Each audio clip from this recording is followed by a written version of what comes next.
JESSY, a short novella by VMS.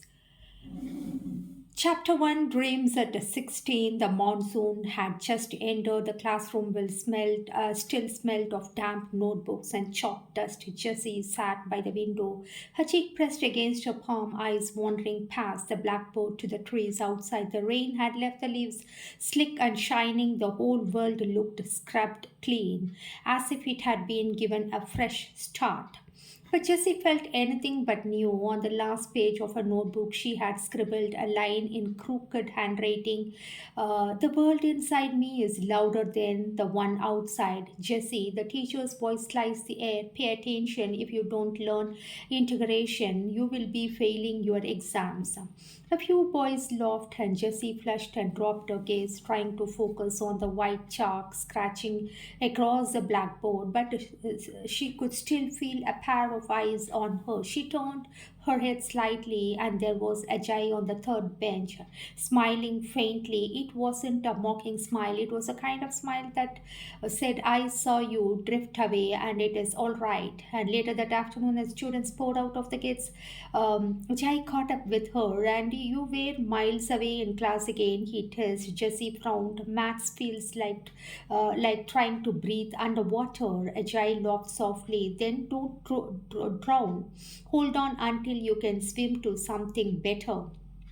Jessie wanted to tell him everything about her poems, her secret notebook, the way she dreamt of studying literature in the big city, but how her parents had already decided she would have become a doctor, though she could not stand the sight of blood. But her words stayed locked inside. When she reached home, her father's voice thundered before, and she even removed her shoes. Jessie, what are you doing? Wasting time with your friends? Science is your only way forward. You will become a doctor. You hear me? Poetry and nonsense will not feed you or your family. She swallowed the words she wanted to say.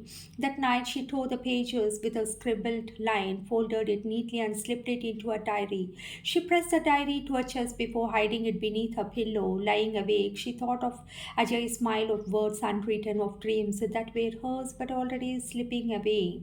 The night hummed with a rain, still dripping from rooftops, but inside Jessie's chest, it felt heavy like the sound of doors closing.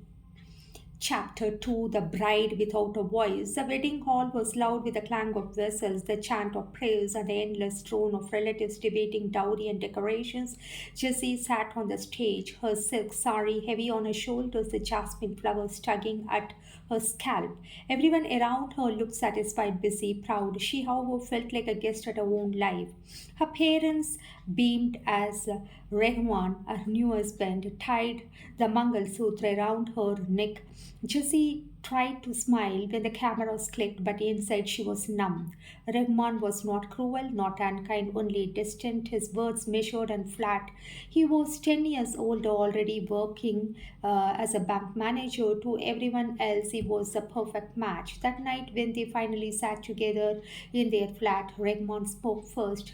We will manage here until I can apply for a bigger place. I don't like wasting money on rent. Jessie noted she wanted to ask him what he liked: music, books, food. She wanted to ask if he believed in dreams or if he had even written poetry in the margins of his notebooks. But Rehman already pulled out of his papers and was reading them as if their marriage was only another responsibility ticked off his bucket list. Jessie's diary entry that night was short. I married a stranger today. My parents looked proud. I looked absent. 2 years later, Jessie was in the hospital, exhausted from the strain of a difficult pregnancy. She was 25 and holding a crying infant in her arms. The nurse congratulated her, her parents first. Rehman stood near the door, looking both relieved and restless, already talking about office leave and paperwork. At night, when the room grew quieter and her son finally slept, Jessie whispered into his tiny ears, I wanted to fly, little one. but I clipped my wings for you.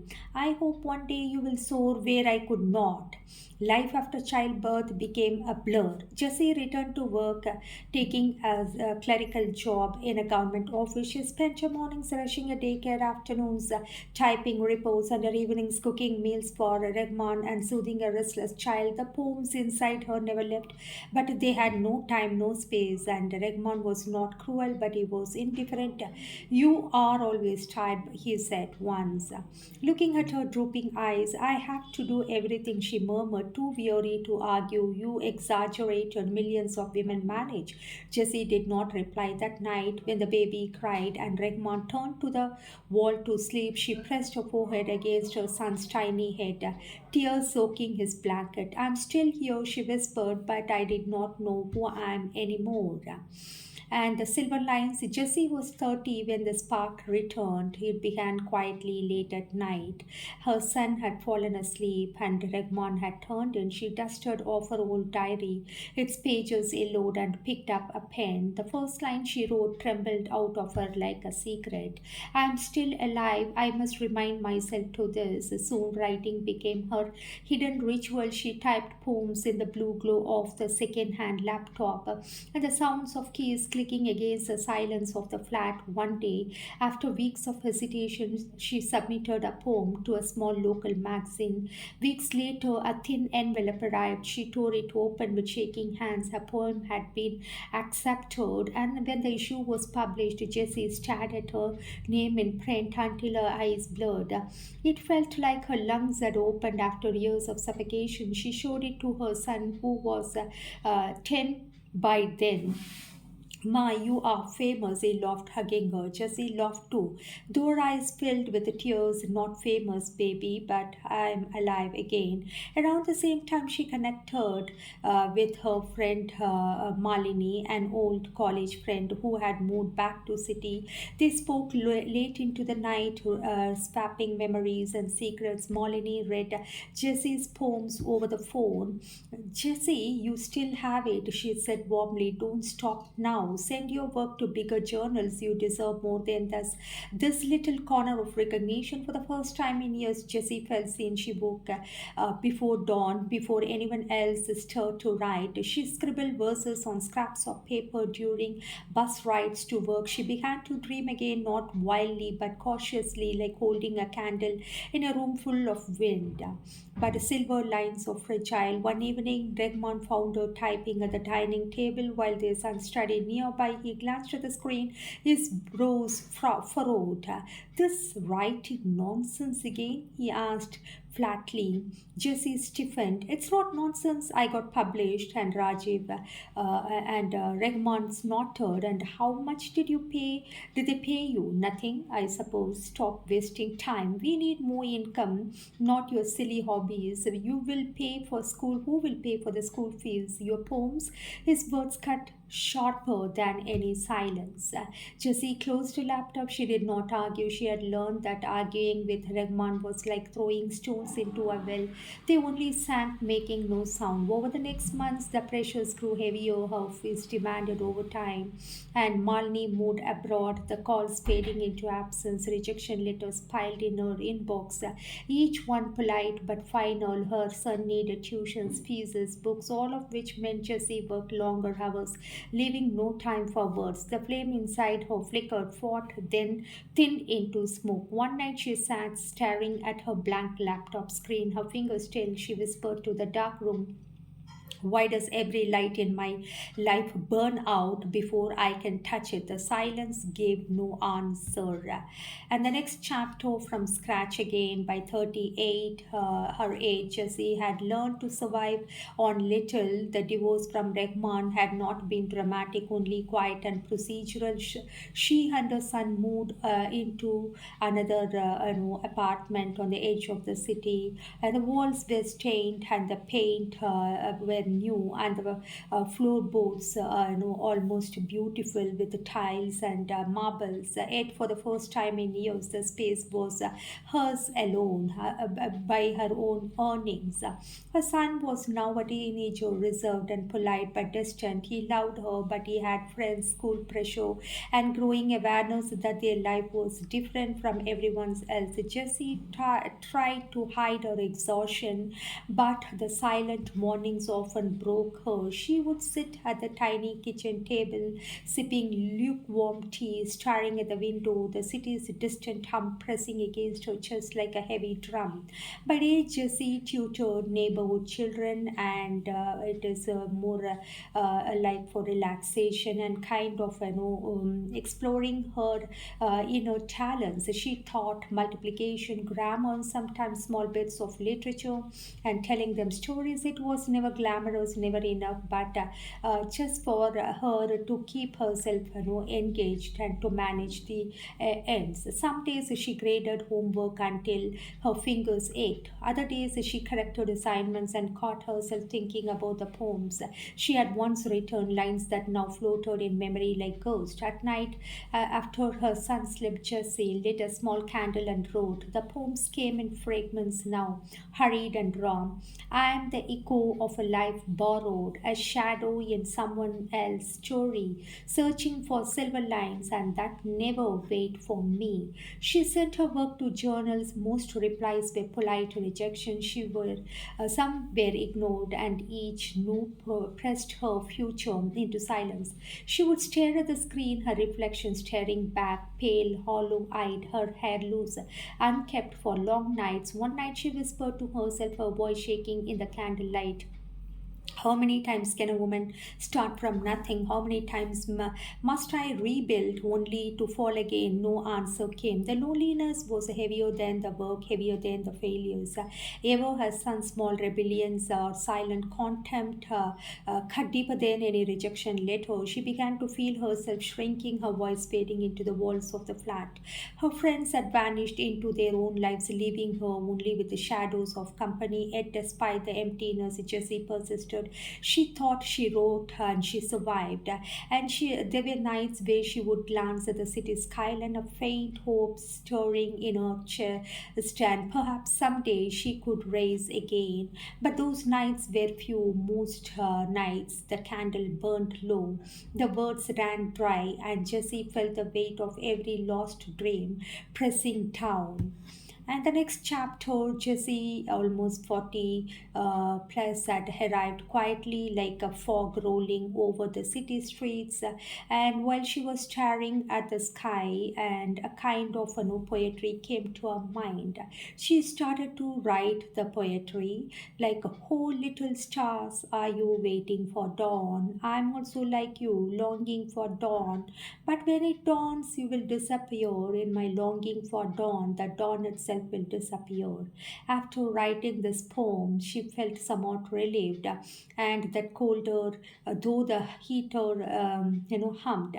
Shadows crept into corners, stretching along the peeling walls, and Jessie moved through her days almost mechanically, tutoring children in the morning, paying bills, preparing meals, correcting homework, and writing poems, and recording into diary. Her son, now 17, often left early for school, or stayed holed up with friends, or silence settled like dust over the apartment. At night, she lit a small candle on the desk by the window. The wax dripped slowly, leaving molten rivers across her own face. Her poems, scattered like fallen leaves, waited patiently. Some were finished, some unfinished, fragments of thought caught mid flight. She picked up a pen, her hand trembling, and again she started to write. The silver lines were never mine, only shadows remain. She wrote it slowly, deliberately, pressing the pen hard so the words carved themselves into the page. The candle flickered as if breathing with her.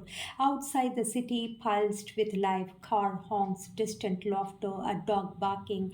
But inside, Jessie Jessie's world only silence answered. She stacked her poems neatly, set her diary on top, and looked at the window. The curtain moved slightly in the night breeze. She touched the glass with her fingertips, her reflection staring back at her, pale, exhausted, haunted.